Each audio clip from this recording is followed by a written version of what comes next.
Welcome in everyone to Scoop du Jour. I'm Jourdan Black. It is peak summertime, and I'd be lying if I didn't say that summer makes me think about feeling and being and looking like my best self. A lot of that has to do with what I eat, how I work out, how I fuel and talk to my body and myself and just how I treat myself. And a lot of that has to do with what I said, what I eat and what I put into my body, nutrition, which is why it is perfect that today's guest is a registered dietitian to the athletes, pro and collegiate athletes, Kyndall Weir, a former high school classmate of mine and teammate of mine. We did cheerleading together. So this is such a special guest, but really an informative one, one with so much experience and education to offer. She is a phenomenal social media follow, the Athlete Dietitian, with so much to offer, not just for athletes, but for, as she refers to us, Gen Pop, that's general population as well. Like I said, just so many nuggets to offer. She calls how she fell into nutrition a happy accident, which is just a term that I know I'm going to use for so many other things, because I think there are so many happy accidents in our lives, in so many different fashions. But back to Kyndall, a wonderful listen coming up here, talking about different ways that we can fuel our bodies, how she got into this industry, ways that athletes and non-athletes alike can fuel our bodies, what we need, athletes she's worked with, things she's learned, so many things and nuggets that you can take away from this episode. She is a wonderful follow, the Athlete Dietitian. So be sure to follow her on TikTok and Instagram and all the places. And of course, if you enjoy this episode and other episodes of Scoop du Jour, subscribe wherever you get your podcasts, follow along on social media. Don't be afraid to give this a thumbs up on YouTube, and be sure to look out for upcoming episodes ahead. Without further ado, this week's episode with Kyndall Weir.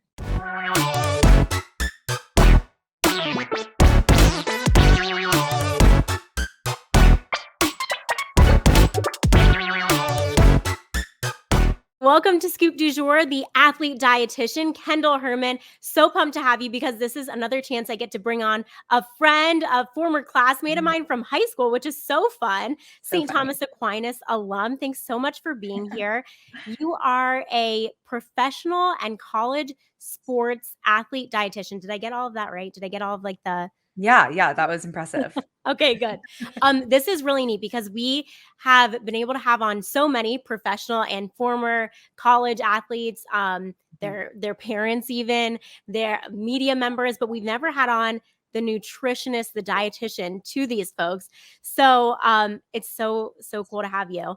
Thanks for having me. We're talking about going back to high school, and I don't know that I knew you were interested in all of this. So take us back. When did you know this was what you wanted to do?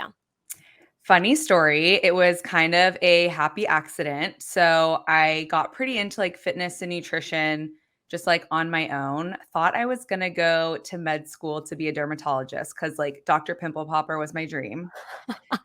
And then come Chem 2, I think so. The pre-med track at Florida State, where I did my undergrad, was either chemistry or exercise science. There wasn't just a pre-med. So you could kind of do a couple different things. I did exercise science because I'm cool. I like exercise and nutrition. So I was pre-med with exercise science. Chem 2, I'm out. Cannot do med school. It was Is that the one that's the weed out class? Yeah.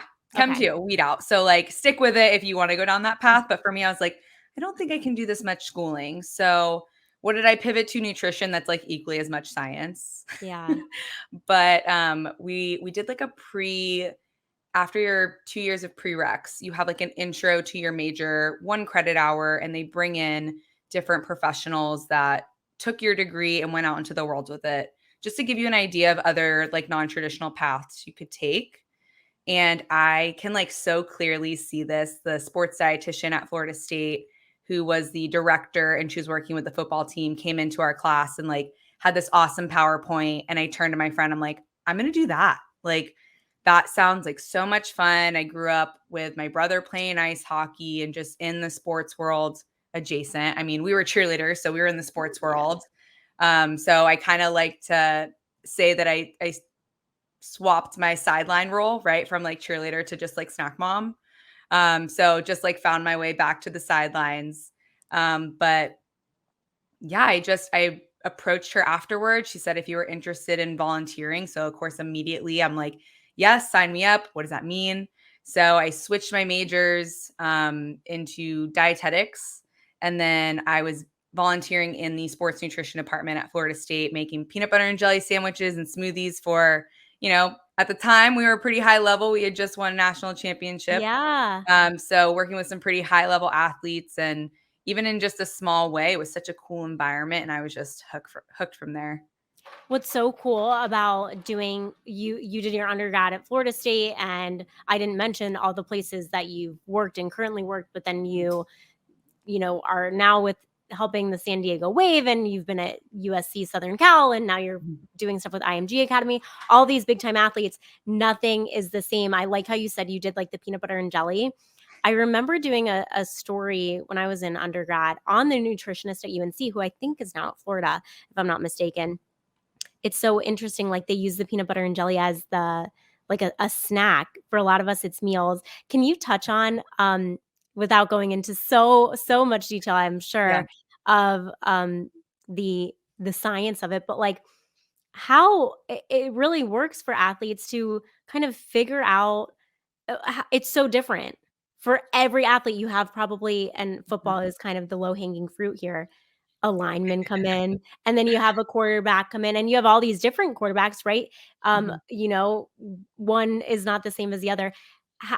Talk about some of your experiences, what that was like, especially at Florida State.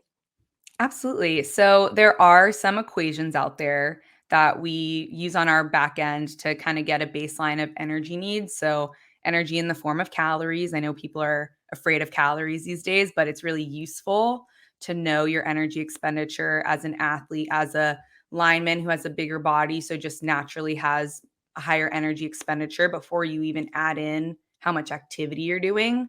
So you get like a baseline, what your body needs if you're like laying in bed all day, and then you add in your activity factor. And there are some different activity factors in the research based on your sport, based on your position. So we get a rough estimate from there. Nutrition's so individualized, kind of like you said. And it's talking with the athlete, what are your current habits? And then where can we most often it's where can we add to what you're Yeah. doing? Most athletes that I work with, that I have worked with in the past, are underfueling. So that's a big thing in the sports world, keeping up with your energy demand. So often it's where can we add food, from the youngest athlete I work with who's 12 to the most veteran athlete I work with in their late 30s. Eating breakfast is always on my radar. Are you eating breakfast? Most oftentimes it's no, I'm not. I'm too tired or I don't have enough time. So, where in your day can we give and take, right? I think that's a big thing to come across as with different athletes. Is I think it used to maybe feel like we were the food police. So it's a lot of relationship building in all aspects of athletics, and getting that buy-in from athletes of, your energy needs are so high. This is what you're eating in this gap window, and doing that for so long, you can get injured. So getting that buy-in of what's your goal? You want to go to the next level. To get to the next level, you need to be injury free. How do we do that? Nutrition plays a huge role in that. So I think just really making it individual to them, building that relationship, and then filling in the gaps where need be. On our end, we kind of do the checks and balances of the numbers. We don't necessarily give that to athletes, or I don't necessarily give that to my athletes. I kind of just tied in on, okay, well, you could use a snack here. You could use some extra, maybe calories from liquid. So like add juice to breakfast, or Mhm. add a post workout recovery drink, like a muscle milk or something that's offered to you by your school. How can we make it easy, right? So really just doing a deep dive on our back end, and then meeting them where they're at, and then just double checking on the science and what that's saying.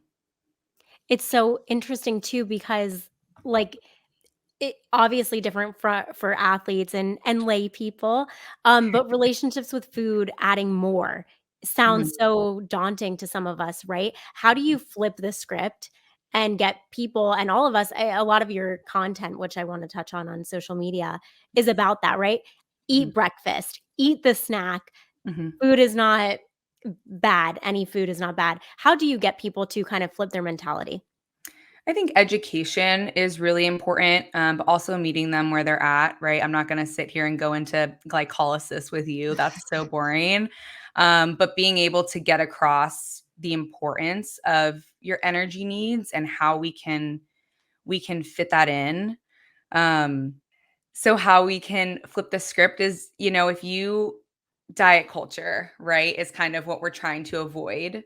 And how we counteract that is instead of what we're taking away, let's focus on what we can add. And I think that comes across so much better than just take Mhm. this away, take this away. You're an athlete, don't eat this, don't eat that. Most athletes I work with, I mean, we're people first, right? Food's so much more than just your sport. It's your relationships, it's your culture, it's how you unwind, it's how you relax. So I think early on, I try and bring that to the table of like, what'd you do this weekend? What's on your radar for the holiday coming up or something like that to kind of show them that I understand food is so much more than just your sport. And that kind of gets them to loosen up a little bit. Like I'm not the food police, get them to get that buy-in again. And then just build in their favorite things. Like it's okay to go to Chick-fil-A. I go to Chick-fil-A. And then building that into their initial plans or goals that I'm setting with them, I think gets that buy-in. And then once they start to see some differences in their energy levels and their performance, then we're getting that buy-in a little bit of, oh yeah, I don't have to deprive myself of these things and get that focus more on let's add some things in. You talked about being at Florida State off of a national championship. Now you're kind of building the next generation of college greats at IMG. We talked about the San Diego Wave you're working with, USC. I mean, these powerhouses, Mhm. whether it's high school or college. What have the experiences been like working with the best of the best athletes?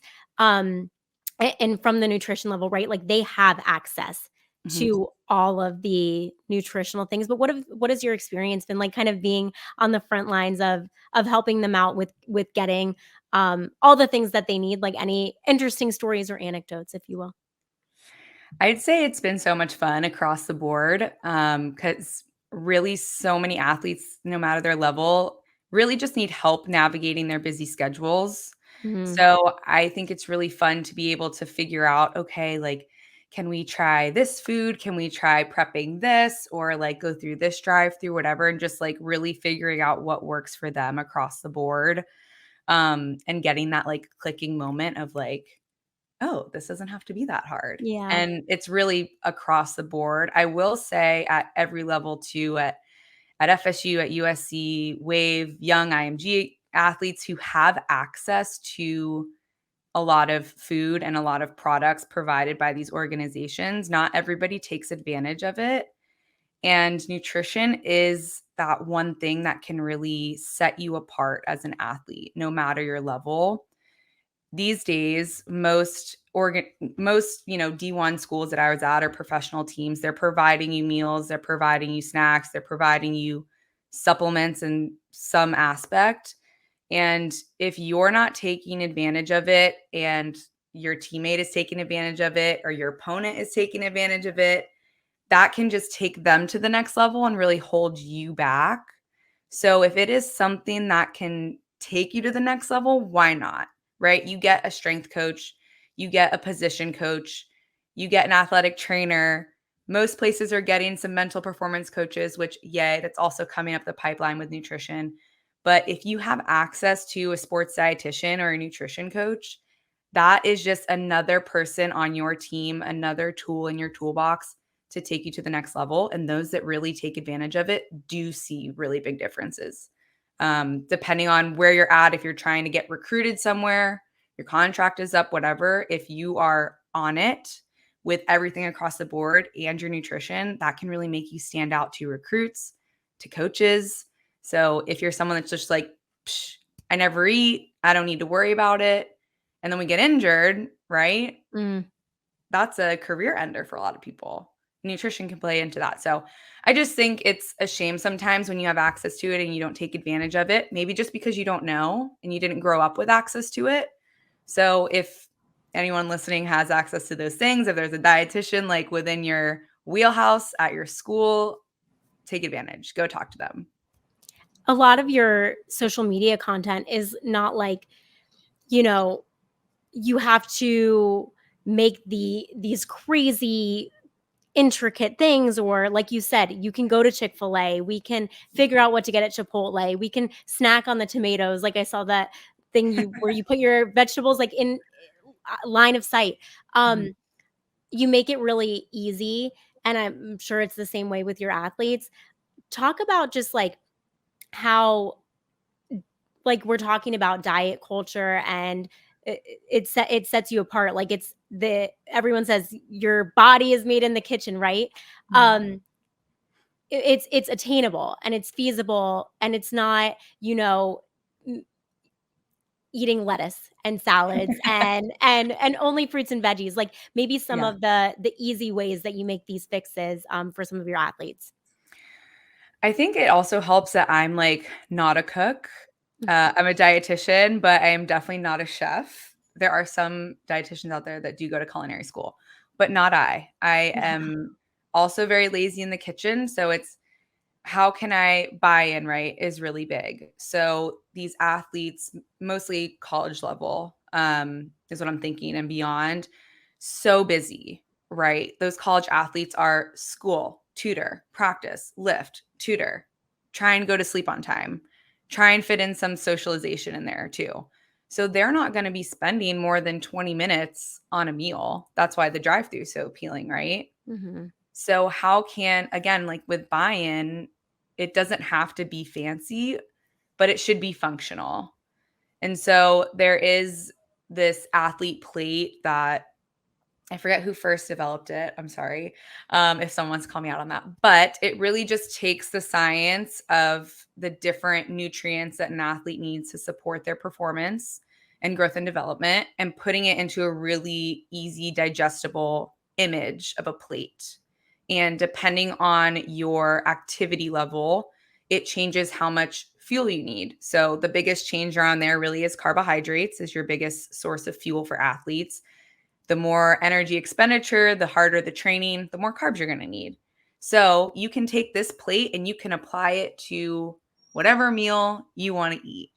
That is just making it so easy for athletes to digest because everyone has different likes, dislikes, food preferences, right? I'm in San Diego, so everyone here is gluten intolerant and dairy intolerant and everything intolerant, which is fine. Like that's Intolerant. intolerant, yeah, by choice, I think sometimes, which is totally fine. Like, I'm never here to judge, but, like, how can we take what your needs are and, like, across the board reaching so many different athletes, and this, like, athlete plate is such an easy no matter what you're gonna be grabbing for dinner tonight, say we typically I feel like protein is a big one for athletes. It's usually pretty easy, male, female athletes. It's usually like incorporated already. Carbohydrates probably incorporated already. But on this performance plate, fruits and veggies, where are those fitting in? A lot of people struggle with that. So, how can we make that a little bit easier for you to fit in? Frozen vegetables, totally fine. Canned vegetables, totally fine. Like, what are you actually going to execute to help meet your needs? And that just like looks a little bit different for everybody.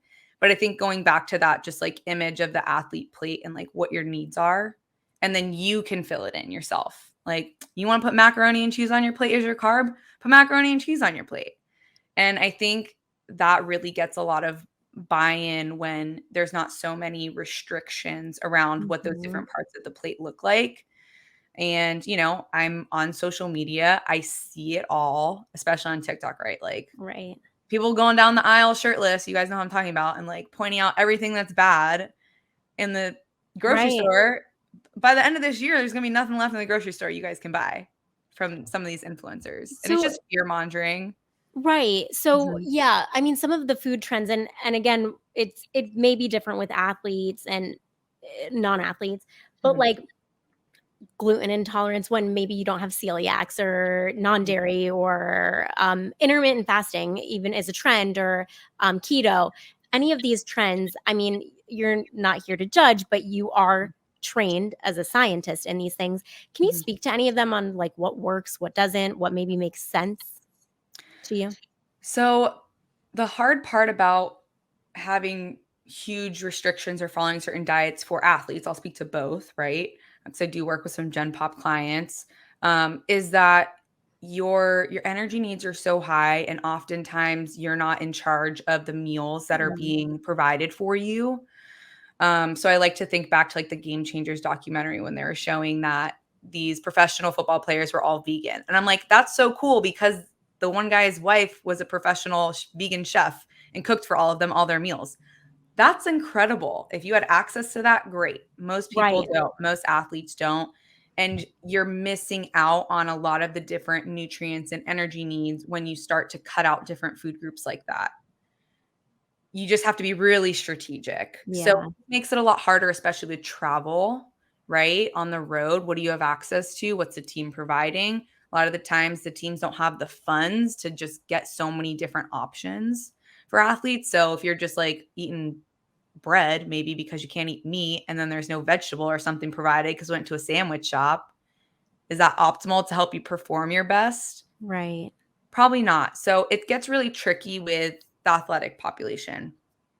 General population, it really depends on what your goals are. Intermittent fasting can work because it's putting you in a calorie deficit. The biggest driver for weight loss, for fat loss, is a calorie deficit, which means you're eating less calories than what you're burning. And intermittent fasting is just a way to close the gap of your window that you're eating. So it's just kind of taking out the work for you. If that works for you, then it works for you. Not recommended for athletes because Mm. remember, going back, we need to eat breakfast. Right. So intermittent fasting not for athletes. If that like works for you, that works for you. If you're like Gen Pop, keto not recommended for athletes because you're going very, very low carbohydrate. Yeah. Research shows again and again and again that carbohydrates are the main source of fuel for athletic performance. There's some stuff showing that in ultra endurance, so like ultra marathon runners, keto adaptive can be okay. It's still comparable to eating carbohydrates. Like it's not going to hurt your performance if you're keto adapted, but it's not any more beneficial. Okay. So, does that make it a lot harder to eat and train for you? Just depends on you and your lifestyle. Again, like not here to judge. It's just if that works for you, great, Right. that works for you. A lot of people I've seen who have tried keto, and I've worked with them after the fact. It's just I packed my own foods wherever I went. I couldn't go out to eat with my friends and family. So a lot of those fad diets, those trends, they don't make it sustainable for you to have a life outside of this diet and this Mhm. restriction. Um, and then what was the other one you mentioned? I don't remember. I can't But it either. seems Those are like the big ones. for athletes, it's really like kind of the basic things you learn when you see the food pyramid, right? It's like carbs, protein, vegetables, Mhm. few meals a day. Yeah. It's almost basic science, right? You've Mhm. talked a lot about your social media, and I have too. So we haven't like explicitly said you're the athlete dietitian on social media, and it's really taken off. When did you start your TikTok and then on Instagram or vice versa? And when did you kind of realize that this was a niche that would pick up and kind of help so many athletes just like that weren't even your clients and help them answer some questions that they had? I believe I started it 2 years ago after I left USC. I came back to San Diego, was just kind of figuring out what was next for me. And I saw a couple other dietitians in my field doing it. I was like, I feel like I can do this. And I'm sure, like, as you started getting into podcasting, right? It's like a little different to put yourself out there, Yeah. especially on social media. But I just kind of went through those awkward phases of recording. I mean, I still have that, but probably about 2 years ago, and then it wasn't, like, that great on my Instagram, so I was just, like, really leaning into TikTok. That's where a lot of my clients are anyway. I love the interaction I feel like I can get on TikTok.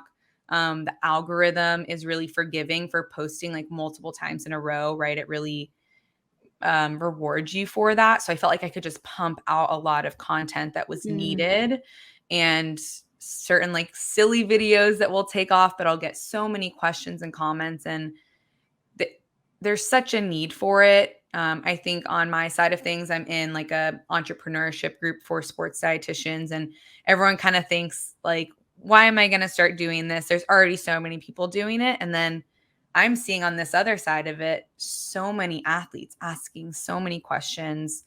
There's always going to be youth athletes coming up through the pipeline who have never had this sort of exposure.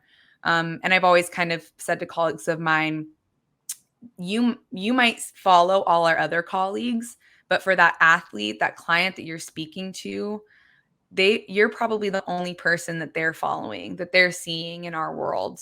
So continuing to lean into that and trying to inspire the younger generation coming up. And I didn't know that the TikTok would get some traction, but I feel like once I'm on it and it has traction and people will write to me and they're like, this has helped me so much. I'm just like, okay, that's all I need to continue doing it. Even if just, it's not, you can't really take all of it for face value, but just a youth athlete hearing me say like have breakfast, and I work with high Yeah. level athletes saying they're eating breakfast, you should eat breakfast.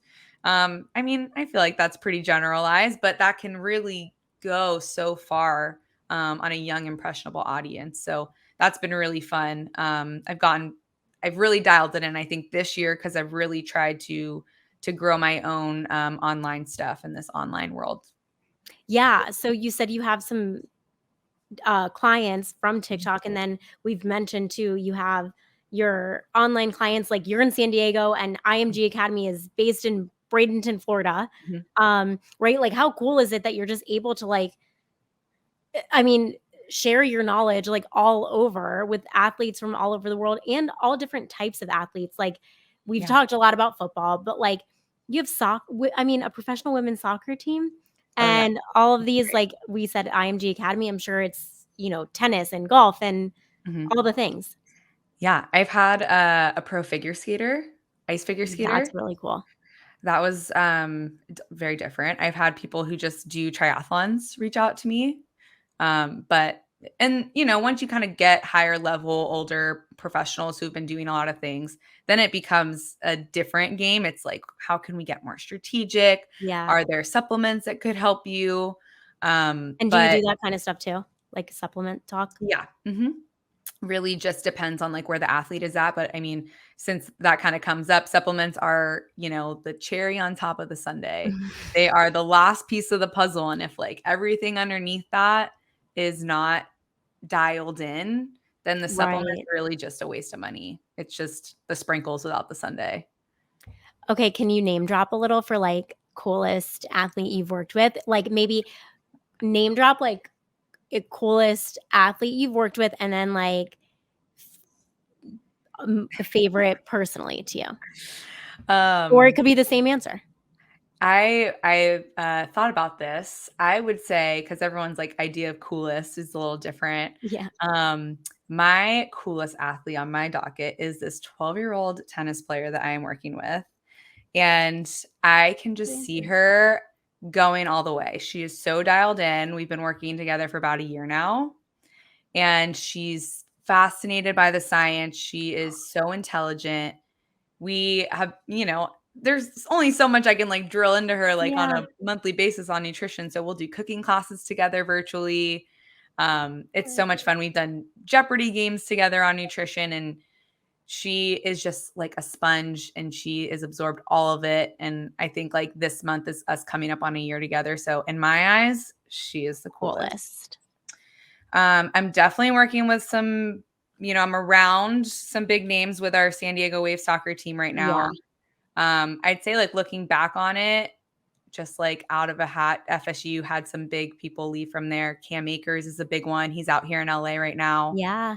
Um, and just so many people in his class I that saw him went play on in to the NFL. Mississippi when I Oh was living yeah. in Mississippi from 2016 to 18, and he was I worked in like small town Mississippi, small town Greenville, but he was like big time in Jackson Oh area. yeah. Yeah. Um, He's and great. that was like big when he committed to Florida State. Do you have key or core memories from Like, were you on the sidelines as a dietitian? Yeah, when I was with Florida State. Yeah, Yeah, I was still a student, so I was getting my master's and doing my internship, so I hadn't become, sit for my exam yet. But I was on the sidelines for 3 years and got to travel with them and got that's to hand out snacks and pregame snacks, and we were in the locker room for halftime, and you'd kinda get dialed into, who needed what at halftime, and certain athletes needed certain special things, which was funny. Um, but you really see a difference. Like, you really do make a difference. I think in those moments when you do get that relationship with that athlete and you know what they need, and if they don't have it, you can see a difference out on the field in their performance. So yeah, that was a really special time. okay. So for Gen Pop, I love how you use that. That's like a cool term I'm going to use now. Non-athletes are Gen Pop. I love it. People who are interested in like learning about all the nutrition things, you have something really cool up your sleeve. Will you talk about it? Oh, yes. So I am launching an online course. It is called Nutrition Training Camp, just in time for summer for all the different training camps that most youth athletes go to, or even like college level athletes, right? So it's going to be a self paced online course. It's going to be 3 parts with a bonus module, and it's going to be me walking you through the basics of sports nutrition. Then we're going to get into the timing of nutrition, and then helping you develop your own nutrition game plan is what I call it. And just like my best tips and tricks that I've seen from, working with athletes across the board over the years, from youth all the way up to professional, and just giving more access for athletes and parents, maybe even coaches. Mm. It's going to just kind of be for all levels that, don't have the access to work with a dietitian one on one. It can get kind of pricey to do one on one coaching, but I know that the need is there. And I know that it's there for those really busy athletes that just want the help and maybe don't have access to that dietitian one on one. So I shouldn't have said that's for Gen Pop. It's still geared toward athletes, Mhm. maybe just Yep. like all levels, like you said, Yeah. folks who don't have access or just time to dedicate to Yeah. weekly or monthly sessions. Yeah. Um, we also talked about just like your trajectory from wanting like a happy accident ending up Yeah. in this field, and it's so interesting to hear like all the things you've done, like working the traditional dietitian, team nutritionist, now doing it on your own, now launching something. And Mhm. I'm sure there's people listening who are like, maybe I'm interested in that, maybe I'm not, but maybe I know someone who's just like, I don't know how to do Mhm. this. What is your advice for somebody who thinks they're interested or knows they're interested in the same career path? I think trying to connect with a sports dietitian in your area, and trying to volunteer. I mean, I'm doing private practice, so it's kind of boring, right? Like, this is my home office setup. I'm doing this most of the time. No, come on, we Um, can shadow. yeah, but when I first got that itch to go down that path, when the sports dietitian talked to my class, volunteering was such a huge way to see what that role was like. College athletics is wonderful, but it's also a really big time and life commitment. Yeah. Not a lot of work life balance. Yep. Would not trade my experience for the world. It has gotten me to where I am, and it taught me so much. So I think trying to just get your foot in the door and volunteer just to kind of see what it's like, some sort of shadowing. Most dietitians won't take a volunteer for less than a semester just because we really put you to work. But that's just like, get your feet on the ground and learn what the environment is like. And it's pretty fast paced. There's a lot of different hats that a sports dietitian wears in that role. So seeing if you want to go through all that schooling, it's now required to get your master's degree before you can sit for your RD exam. I had already gotten mine before they changed that rule, but it's required to do an undergraduate degree in dietetics.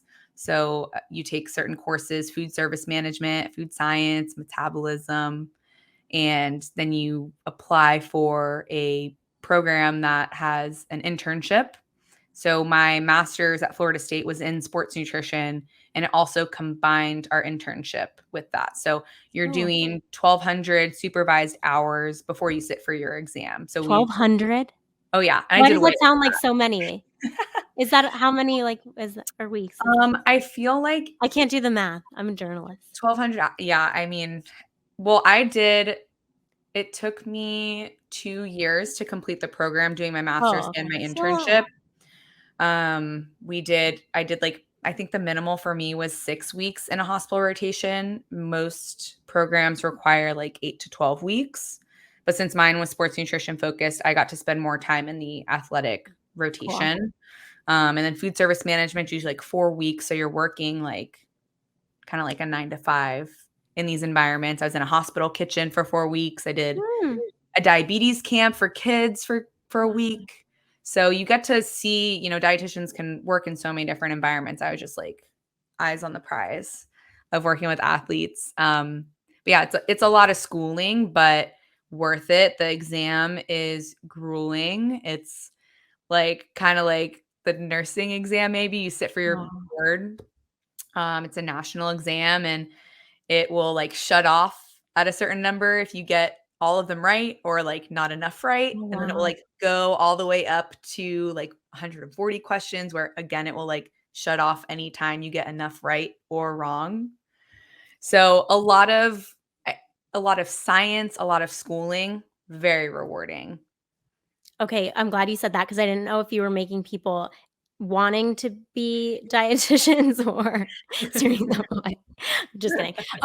No, I mean, like you said, anything worth having, right, takes a while to get there. I have a few rapid fire questions before you have to go.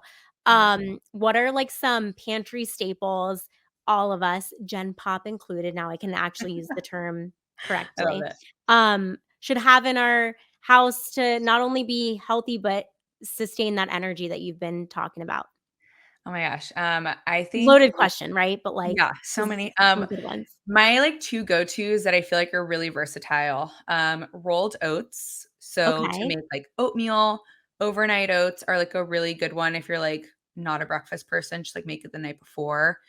You could make, like, little energy bites out of them, like, roll them up with, like, peanut butter and honey and chocolate and a bunch of other goodies. So many different recipes out Yeah. there.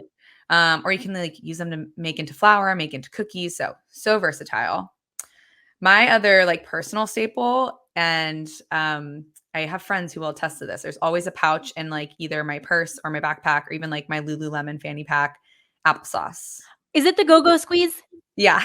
Okay, I'm so glad you said this because, my former boss, but at my current company, um, made so much fun of me for bringing those to work. They're, like, such a good snack. They're great, they come in different flavors, and So easy to they carry. you can so I would have said bananas, but oftentimes people are like, "Well, that gets bruised in my bag." Just squeeze them So, out. yeah, they get bruised, so not the applesauce doesn't, and it's a fruit, and it's really easily digestible. Um, my friends I've done this, like, since college. I usually have, like, 2 to 3 snacks on me at all times just 'cause You're I the think snack mom. I'm the snack mom, yeah. I've literally been out with our strength coach, to, like, a concert, and the bouncer was checking my purse, and he was like, "What is that?" And I literally just pull out my applesauce, and she, like, almost fell over laughing. I'm like, "Look, I You're practice allowed to what I bring it, right? preach." That No, I reminds can me bring of a it time our mutual friend, Chloe, who in. recommended I reach out to you for the podcast, she and I went to a Hannah Montana concert in 2000, gosh, I Love don't it. know, this will date me. Um, and 7? her mom, yeah, probably. Her mom, Jonas Brothers opened for Hannah Montana, so that dates it. Um, 2007 is my yeah, guess. yes, thank you. Her mom had, like, snacks in her bag, and they were like, "Ma'am, you cannot bring those in," like, probably to, like, the Florida Panthers arena, and, she Go was like, "No, Panthers. I need my snacks," and she, like, coerced them into bringing in. But no, Go-Go Squeeze, like, such a staple, I love them, and for anyone who tells you they're baby food, they're not baby food, right? They're just No, snacks. they're Okay, just snacks. It's perfect. food that can be used for babies, For but babies. again, like, Grown there's no adults as well. there's no food rules. What about, like, a go-to, maybe healthy, but maybe just enjoyable cocktail for you or for anyone listening? Like, what's a go-to, something that you can enjoy that's alcoholic, if you will? This is my go-to summer beverage, courtesy of my brother-in-law. It is vodka soda splash of pineapple juice. Perfect. So So just a little sweetness. little splash of that pineapple juice really just like hides that like look you get from just Tartness. the vodka soda. Yeah. My husband would, hate me if I didn't plug that he's a brewer. I was gonna ask you about that. And I So work for a beverage company that makes beer. So, yeah, tell us about that. beer, nutrition, balance. Um, That too. yeah, he was a college athlete, so we have that piece in common. He played baseball at a local Cal State school where we live. He was a pitcher, and then he got into brewing. He just, So yeah, cool. homebrewed with a friend, and then was like, "This is cool," and then kind of told people and happened into this role now. But I did convince him to make a seltzer when the seltzers were becoming popular, and he's Yeah. like, "No, I don't wanna sell out." And I'm like, White Claw was like Was White it Claw good? was oh my god, it's so good. He just will make, like, a base seltzer, and then he'll flavor it with, like, Yeah. fresh he'll make, like for our wedding, he did a cucumber lime. Oh, So yeah. cool. Wait, and then, It's like can you plug his beer? Like, can oh, we get yeah, it? it's called Dos Desperados. Wow. They're in San Marcos, California, and So San cool. Diego, and hopefully one day it will be Weir Beer, which is our my soon to be last name. We're talking about changing our last Right. names. We'll get to it when we get to it. It's Yeah, just it's a priority of sorts. exactly. Weir beer is so good. Yeah, You said it it'll out be good loud, though. so it's like you kinda need to, like, patent it or trademark it, Oh, whichever yeah, one. he's got that in the works. Okay, good. Mhm. Um, what was my next, rapid fire question for you guys? Oh, okay, so he, is into baseball. Are you guys, like, now San Diego sports fans? Oh, huge San Diego Wave sports fans over I here. love that. I we will root for the Padres, but so I'm a Marlins fan. You know this, South Right. Florida. Marlins, duh. Yeah. Dolphins, fins up. Yes. But by marriage, my husband's actually from Los Angeles. So he grew up a Dodgers fan. Okay. So we'll root for the Dodgers when they're playing the Padres. Other than that, we'll root for the Padres. Nice. Yeah. Okay, so speaking of South Florida, we kind of touched on it, but went to high school together, St. Thomas Aquinas, huge sports school. Yeah. We did cheerleading. Do you have any like major sports memories or St. Thomas memories or like anything that like you're always like I don't know when I talk about St. Thomas even today I was like, "Oh, we had this intern and he went to Michigan." I'm like, "Do you know so and so and so and so from my Yeah. high school that went to Michigan?" Yeah. I'm kind of always like bragging about these people that I had no relationship to, but do Oh, you ever do yeah. anything like that? Yeah, we another like cool athlete I worked with a little bit at Florida State was Asante Samuel Jr. and Yeah. he's now out in LA playing in the pro and he went to St. Thomas. So Awesome. that was a cool little tie-in. Something I don't know why immediately you're like, do you have any like memories? Coolest thing I feel like we did, didn't we? We went to the Dallas Cowboys Stadium. Do you remember Yes. that? Yes, I was gonna say memories, good or bad. I mean, I have some, like, not so great, like, cheerleading memories. I mean, so many great ones, but then so many, like, So many like, just funny, maybe getting in trouble memories.